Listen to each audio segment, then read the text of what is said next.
Bonjour, bienvenue pour une nouvelle vidéo de Dynamique de Réussite, la chaîne où vous trouvez des conseils pour améliorer votre qualité de vie.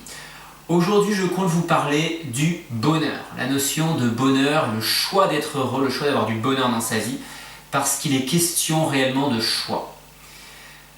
Personne n'a envie d'être malheureux.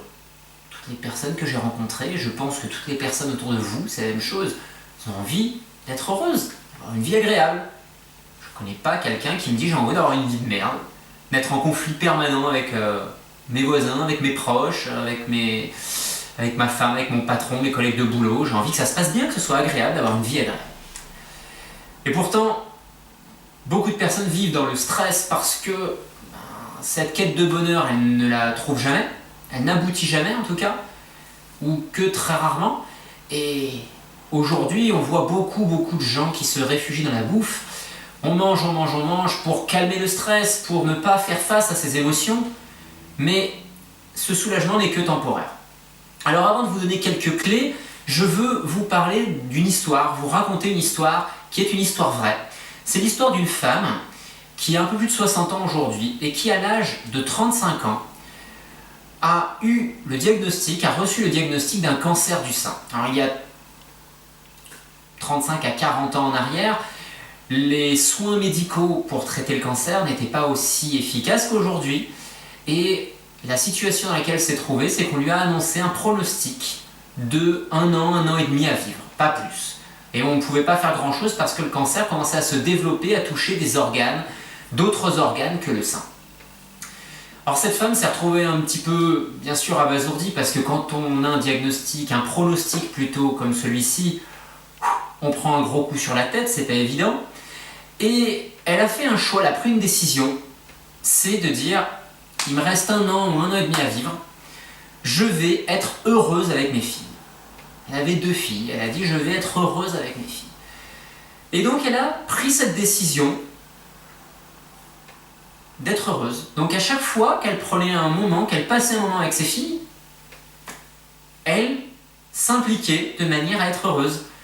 Elle échangeait sur des sujets qui pouvaient être agréables, sur des choses qui pouvaient être constructives, des choses qu'elle pouvait transmettre à ses filles, passer des bons moments avec elles, aller se promener, aller faire des activités, ou simplement même dire je passe un moment, j'apprécie ce moment même s'il ne se passe pas grand chose. C'était le fait de partager quelque chose et d'être heureuse avec ses filles. Donc à partir du moment où elle a décidé cela, elle a commencé à le faire. C'est pour ça que je vous parle d'une question de choix. C'est pas pour autant qu'il n'y avait plus de travail, c'est pas pour autant qu'il fallait pas payer ses impôts, c'est pas pour autant qu'il n'y avait pas la maladie, ce n'est pas pour autant qu'il n'y avait pas des choses désagréables dans la vie à gérer, mais elle avait décidé d'être heureuse avec ses filles. Alors cet exemple, je le trouve très intéressant parce que cette femme, déjà, est toujours en vie. Cette femme a guéri du cancer. Alors je ne vais pas vous dire parce qu'elle était heureuse, elle a guéri du cancer, on ne va pas épiloguer, elle a guéri du cancer. Donc ça c'est fabuleux. Mais surtout, ce qui est génial, c'est cet engagement. Et cet engagement, c'est comme un sportif, quelqu'un qui veut être sportif de haut niveau et être champion du monde, champion de France, champion olympique. Qu'est-ce qu'il va devoir faire pour arriver à ce stade, à ce niveau-là? S'entraîner dur, s'impliquer, trouver des bons entraîneurs, trouver des personnes qui vont pouvoir l'encadrer correctement, être dans un état d'esprit qui va lui permettre d'y arriver. Et tout ça, il ne pourra y arriver que s'il s'implique. C'est pas d'aller m'entraîner 1 fois de temps en temps, c'est d'aller s'entraîner tous les jours. Ou presque tous les jours, des fois peut-être 2 fois par jour, d'aller faire des stages. De se déplacer peut-être pour aller voir de temps en temps un autre entraîneur, pour avoir un œil, un regard différent, un œil neuf sur son travail. Ça, c'est une implication qui va nous permettre de réussir. Dans notre vie, si on veut être heureux, c'est la même chose. Cette femme, elle a décidé à chaque fois qu'elle était avec ses filles de profiter un maximum. Alors nous allons maintenant voir quelques conseils, il y en a plein, mais quelques conseils simples pour déjà essayer d'être heureux.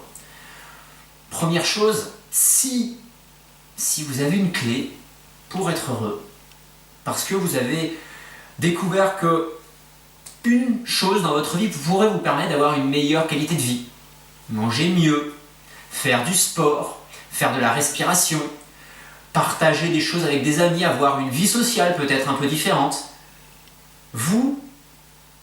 Mais vous devriez le mettre en place. Pas attendre. Attendre, je reporte au lendemain. On verra quand ça se sera amélioré. Ça, c'est le meilleur moyen pour ne rien faire et pour continuer toujours la même routine. Deuxième clé, de mettre en application des choses qui vous plaisent. Si par exemple, vous avez une amie ou un ami que vous appréciez beaucoup, mais que vous n'appelez pas parce que vous êtes en train de dire « je ne vais pas l'appeler, la dernière fois c'est moi qui l'ai appelé, la fois d'avant c'est moi qui l'ai appelé, c'est à lui de m'appeler ». Ça, je peux vous dire, c'est une connerie monumentale. Si vous avez envie de l'appeler, appelez-le, passez un bon moment au téléphone avec lui, partagez quelque chose, allez le voir. Plutôt que de dire « c'est de sa faute, il devrait m'appeler ». Ça, c'est une connerie monstre parce que ça entretient votre mal-être. Donc, agissez sur des choses qui vous conviennent. Agissez, faites des choses qui vous font plaisir, qui vous nourrissent. Troisième clé. Vous voulez être heureux? Arrêtez de penser à ce qui ne va pas dans votre vie. Il y a toujours des choses qui ne vont pas, même si tout va bien. Si vous êtes focalisé sur la moindre chose qui ne va pas, et pourtant je sais que chez certaines personnes, il y a beaucoup de choses qui peuvent ne pas aller, mais on est tout le temps bloqué sur ce qui ne va pas. Alors là, c'est vrai que vous allez alimenter, bien évidemment, votre mal-être. Si je vous parle des gens qui vivent dans la rue, si je vous parle de terrorisme, si je vous parle de choses difficiles à vivre, vous allez y penser, vous n'allez pas être bien. J'en ai parlé dans une vidéo précédente sur la qualité de vie. La qualité de vie, c'est nos émotions. Ce que vous pensez, ce que vous ressentez, c'est vos émotions. Donc si vous êtes focalisé sur des choses qui ne vont pas, vous allez avoir que des émotions de merde. Si par contre vous êtes focalisé sur des choses qui sont bien dans votre vie, parce qu'il y a des choses bien dans votre vie, j'en suis persuadé, même si vous avez une vie qui n'est pas agréable, pour plein de choses, il y a des choses bien dans votre vie. Une rencontre, un sourire, une parole, le fait d'avoir quelque chose, d'avoir une maison, d'avoir un toit, de pouvoir se chauffer l'hiver, par exemple. On a tous des choses très bien dans notre vie. Maintenant, il faut en prendre conscience. Donc, soyez focalisés sur les choses plutôt qui sont bien dans votre vie. Ça ne veut pas dire d'occulter tout le reste, il y a des choses à gérer. Mais par contre, si vous avez vos émotions qui sont favorables parce que vous êtes focalisé sur les choses bénéfiques, des choses bien de votre vie, vous aurez plus de chances de vous sentir bien et heureuse ou heureux. Quand vous avez quelque chose d'agréable, vous avez discuté avec un ami, vous avez eu un échange sympa. C'est sympa, c'est bien. Si vous partez, vous êtes en train de repenser à toutes les choses négatives, vous perdez tout le bénéfice. Quatrième clé intéressante, si vous devez échanger avec quelqu'un sur des problèmes que vous avez, trouvez des personnes qui n'ont pas les mêmes problèmes que vous, qui ne sont pas dans la même situation que vous.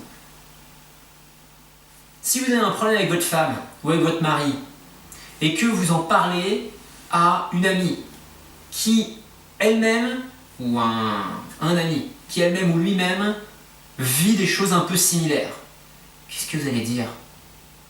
Que les hommes ou que les femmes ne se comportent pas bien, qui ne vous écoutent pas, qui ne vous comprennent pas, etc. etc. Mais peut-être que la solution elle est ailleurs, vous allez sortir de là, vous allez dire c'est vrai qu'on a vraiment une vie de merde. Alors qu'en fait, peut-être qu'il y a des solutions pour voir ce que l'autre peut vous apporter, ce que l'autre peut faire, qu'est-ce que vous faites aussi pour nourrir la relation. Donc il y a des choses qui peuvent être intéressantes. Et là, vous allez aller sur quelque chose de plus constructif et qui va vous rendre plus heureux, plus heureuse. Donc ça, ce sont des clés. Vous pouvez en trouver d'autres. Je vais vous en sortir quelques-unes. Si vous avez des exercices, des choses dans votre vie qui vous font du bien, mettez-les en application. Mettez-les en application régulièrement, pas une fois de temps en temps. Je vous ai dit de faire les choses tout de suite plutôt que de les reporter au lendemain. Mais faites des choses régulièrement. Si vous savez que le fait de courir 3 fois par semaine vous fait du bien, si vous êtes en dessous de 3 fois par semaine, vous commencez à vous sentir moins bien, courez 3 fois par semaine, c'est important. Si vous sentez que de faire des exercices de respiration tous les jours, ou de la méditation tous les jours ou 2 fois par jour, ça vous fait du bien, faites-le. Si vous apercevez qu'en dessous de 5 fois par semaine, ça commence à se dégrader, eh ben, imposez-vous de le faire au moins 5 fois par semaine.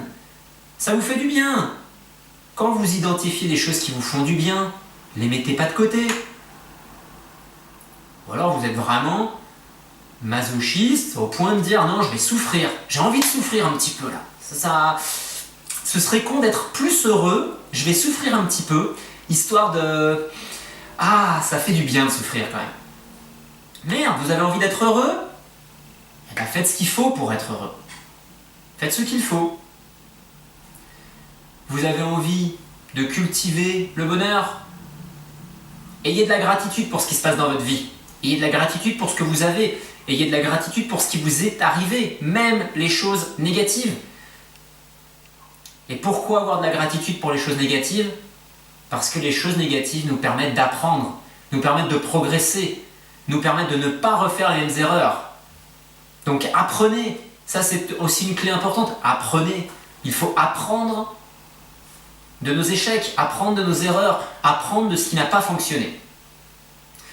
Donc voilà, je vais arrêter là-dessus. Je vous ai déjà mis quelques petits outils, quelques petites astuces pour essayer d'avoir une meilleure qualité de vie, de vivre plus heureux, d'avoir plus de bonheur. Je vous souhaite une très bonne journée et je vous retrouve bientôt pour d'autres vidéos.